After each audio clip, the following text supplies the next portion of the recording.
விஜயதசமியின் கதை பற்றி பார்ப்போமா? பிரம்மாவிடம் எந்த ஒரு ஆண்மகனாலும் அல்லது கடவுளாலும் தன்னை அழிக்க முடியாது என்ற வரத்தை பெற்றிருந்த மகிஷாசுரன் என்ற கொடூர அசுரன் உலகை ஆட்டி படைத்து தேவர்களுக்கும் மண்ணுலக மக்களுக்கும் பெரும் தொல்லை கொடுத்தான். அவனை அழிக்க மும்மூர்த்திகளின் பிரம்மா, விஷ்ணு, சிவன் ஆற்றல்களின் ஒட்டுமொத்த வடிவமாகத் தோன்றியவர் துர்க்கை தேவி, ஆதிபராசக்தியின் ஒரு வடிவம். துர்க்கை தேவிக்கும் மகிஷாசூரனுக்கும் இடையே 9 நாட்கள் கடுமையான போர் நடந்தது.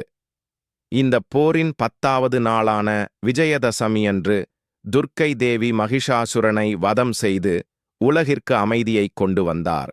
துர்க்கை அன்னை தீய சக்தியை அழித்து நீதியையும் தர்மத்தையும் நிலைநாட்டிய நாளாக இது கொண்டாடப்படுகிறது. இதுவே நவராத்திரியின் நிறைவு நாளாகவும் கருதப்படுகிறது.